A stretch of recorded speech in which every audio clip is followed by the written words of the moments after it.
Welcome to Headphone News, International Edition for Tuesday, April 1, 2025. Israel's proposal for extended truce in Gaza. Israeli officials have put forward a plan for an extended truce in Gaza, aiming to secure the return of half of the 24 hostages held by Hamas. This ongoing conflict, which started in October 2023, has led to tens of thousands of casualties and widespread suffering. The proposed truce would last about 6 weeks and seeks to clarify the fate of around 35 hostages believed to be dead. Prime Minister Benjamin Netanyahu has emphasized the need for military pressure on Hamas to aid negotiations. Hamas has shown openness to proposals from mediators in Qatar and Egypt, suggesting that 5 hostages could be released each week in exchange for a truce. After a 2-month ceasefire, the Israeli military resumed operations on March 18, 2025, during which 33 Israeli hostages and 5 Thai nationals were freed in exchange for about 2,000 Palestinian prisoners. The humanitarian crisis in Gaza is heartbreaking, with over 50,000 Palestinians reported killed. These ongoing negotiations highlight the complexities of the conflict and the urgent need for a resolution. Strengthening U.S.-Japan military ties. U.S. Defense Secretary Pete Hegseth recently underscored Japan's vital role in countering China's assertiveness in the Asia-Pacific. During his visit to Tokyo on March 31, 2025, he announced plans to upgrade the U.S. military command in Japan to enhance joint operations. Hegseth stressed the need for both nations to speed up military cooperation, especially regarding potential crises involving Taiwan. In July 2025, the U.S. and Japan agreed to improve their military command structures, marking a significant step in their partnership.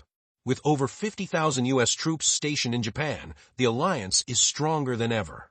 Japan has also launched the Japan Joint Operations Command to better coordinate its military forces, improving emergency responses and collaboration with U.S. troops. Hegseth described the reorganization of U.S. forces as a proactive measure to prepare for any conflicts, reaffirming both nations' commitment to peace and readiness. This discussion also highlighted the 80th anniversary of the Battle of Iwo Jima, a reminder of the enduring alliance between the U.S. and Japan. ARM Holdings' ambitious growth in data center CPUs.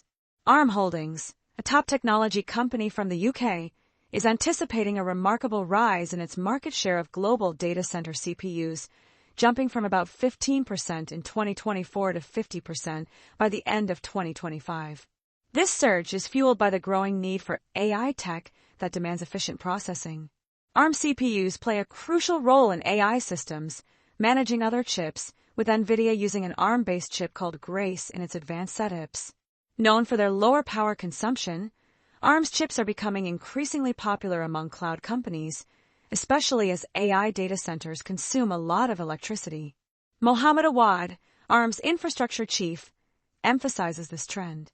ARM, which is 90% owned by Japan's SoftBank Group, licenses its technology to major players like Apple and NVIDIA, who then create their own chips.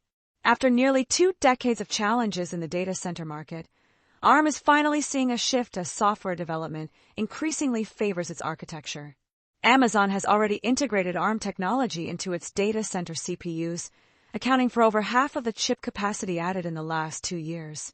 Other tech giants like Alphabet and Microsoft are also starting to develop ARM-based chips, although their efforts are newer compared to Amazon's. Taiwan's economic outlook amid U.S. tariffs. On March 31, 2025, President Lai Ching-te of Taiwan held a crucial meeting in Taipei to address the potential economic storm brewing from upcoming U.S. tariffs. The U.S. Treasury Secretary revealed that these tariffs will target 15 countries, including Taiwan, China, South Korea, and the European Union, with an announcement set for April 2. During the meeting, President Lai and Premier Cho Young-tai worked together to develop backup plans to safeguard Taiwan's economy. Lai emphasized the importance of stability and support for industries that could be affected. Deputy Finance Minister Frank Wan expressed hope that Taiwan's electronics sector might weather the storm better, thanks to a recent $100 billion investment by Taiwan's semiconductor manufacturing company in the U.S. Last year, Taiwan's trade surplus with the U.S. soared by 83%, reaching a record $111.4 billion, largely driven by high demand for technology products. However, concerns about the impending tariffs caused Taiwan's main stock index to drop over 3%, reflecting market anxieties about the potential impact on the export-driven economy. Senators urged Trump to revise trade policies with China. Democratic Senators Tammy Baldwin, Gary Peters, and Alyssa Slotkin are urging President Donald Trump to change the United States' trade policies with China. In a letter dated March 31, 2025, they emphasize the urgent need to review 14 free trade agreements, especially as the U.S. manufacturing sector has lost around 4.3 million jobs since 2001. The senators pointed out that current tariffs are negatively impacting financial markets and called for a trade policy that supports American workers. They also want Trump to reconsider the 2000 decision that allowed China to join the World Trade Organization. By investing in American manufacturing and enforcing fair competition laws, they believe we can empower workers and strengthen unions. This bipartisan effort highlights a growing concern about the future of American jobs and the need for trade policies that truly prioritize workers' needs. What does this mean for everyday Americans? The stakes have never been higher. Trump's bid for a third presidential term. Donald Trump is making headlines again by announcing his bid for a third presidential term, stirring up significant legal questions about the 22nd Amendment of the U.S. Constitution, which limits presidents to 2 terms. Legal experts, including Wayne Unger from Quinnipiac University, believe the Constitution clearly forbids a third term, suggesting that any legal challenge from Trump is likely to fail. Currently, Trump's Republican Party holds a slim majority in Congress, with 218 members in the House of Representatives and 53 in the Senate. To change the Constitution, he would need 2/3 of the votes in both parts of Congress and approval from 38 of the 50 state legislatures, where Republicans control 28. In January, Republican Representative Andy Ogles proposed an amendment that could allow presidents to serve 3 non-consecutive terms, potentially paving the way for Trump to run again in 2029. Trump has also hinted that his vice president, J.D. Vance, might run for president in 2028, with Trump considering a vice presidential bid. However, due to the rules in the Constitution, Trump cannot serve as vice president again. This situation raises important questions about presidential term limits and the future of U.S. politics. Water scarcity and lithium mining. Water scarcity is posing a serious threat to lithium mining in the Lithium Triangle, a mineral-rich area in the Andean Plateau that includes Argentina, Bolivia, and Chile. This region holds over half of the world's lithium reserves, which are crucial for electric vehicle batteries and renewable energy. A recent study reveals that the available freshwater for lithium extraction is about 10 times lower than previously thought. With global lithium demand expected to soar by 40 times by 2040, the limited rainfall in this arid region may not keep up. Researchers are urging the lithium industry to cut down on freshwater use to avoid disruptions in mining, which can require enough water to fill several large swimming pools for every ton of lithium extracted. Freshwater is also vital for local agriculture and unique wetlands that support diverse wildlife. Experts like David Bout from the University of Massachusetts Amherst stress the importance of water in these ecosystems. However, challenges such as permitting delays may hinder companies from meeting rising demand. As lithium accumulation takes millions of years, sustainable practices are urgently needed to protect this vital resource. Trump family enters cryptocurrency market. In a surprising move, the Trump family is entering the cryptocurrency market by taking control of World Liberty Financial, a company focused on decentralized finance, or DeFi. This venture aims to provide financial services without traditional banks. So far, it has raised over $550 million through governance tokens called $WLFI, which grant holders voting rights but can't be traded on exchanges. Led by Donald Trump, the family is set to earn 75% of the total revenue from token sales and 60% from the company's operations, potentially making around $400 million in fees. Launched in the fall of 2024, shortly after Trump's election victory, World Liberty Financial has yet to reveal a public platform and currently has a small team. This development raises intriguing questions about the intersection of politics and finance in the fast-changing world of cryptocurrency. What could this mean for the future of finance? NTEU challenges Trump's executive order. The National Treasury Employees Union, or NTEU, has launched a legal battle in Washington, D.C. against an executive order from President Donald Trump. This order allows certain federal agencies to bypass negotiations with unions, jeopardizing the labor rights of federal workers. With a membership of 150,000, the NTEU warns that over 100,000 of its members could be impacted.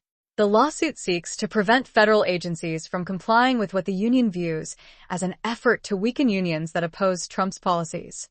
What does this mean for the future of labor rights in America? As tensions escalate between the government and labor organizations, the outcome of this case could shape the landscape for workers nationwide. Trump administration reviews Harvard funding. The Trump administration is taking a close look at $9 billion in federal funding for Harvard University in Cambridge, Massachusetts. This review aims to tackle rising anti-Semitism on college campuses and involves several government departments, including Education and Health and Human Services. Among the funds under examination are $255.6 million in contracts and $8.7 billion in multi-year grants. Supporters believe this initiative is crucial to combat far-left extremism in U.S. colleges, while critics argue it threatens academic freedom and free speech. This action follows a cancellation of $400 million in federal funding for Columbia University and the suspension of $175 million for University of Pennsylvania due to their policies on transgender athletes. The Department of Education has warned 60 universities, including Harvard, that they could face legal actions if they fail to protect Jewish students from anti-Semitic incidents. U.S. sanctions on Chinese and Hong Kong officials. The United States has imposed sanctions on 6 senior officials from China and Hong Kong for their involvement in human rights abuses that threaten Hong Kong's independence. This significant action by the Biden administration responds to China's crackdown on pro-democracy advocates. The U.S. State Department revealed that these officials have used national security laws to threaten and silence 19 activists, forcing some, including a U.S. citizen, to flee abroad. Among those sanctioned is Dong Jingwei, director of Beijing's Office for Safeguarding National Security in Hong Kong. These sanctions freeze any property these individuals may hold in the U.S. Critics argue that China's national security law stifles dissent and media freedom. This move stems from a 2020 executive order by former President Trump, with bipartisan support urging continued action against human rights violations in Hong Kong.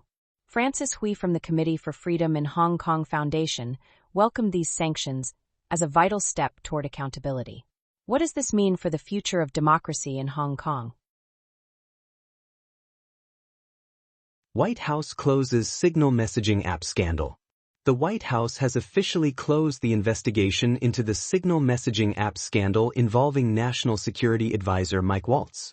This decision follows criticism from both political parties regarding a security lapse that revealed divisions within the Trump administration. Press Secretary Caroline Leavitt expressed her continued backing for Waltz, who faced backlash for including Jeffrey Goldberg, editor of The Atlantic, in a private chat about a planned bombing operation in Yemen. This operation, targeting Houthi militants, was publicly disclosed by Goldberg shortly after it occurred in mid-March 2025. Leavitt mentioned that new measures are in place to prevent similar incidents in the future.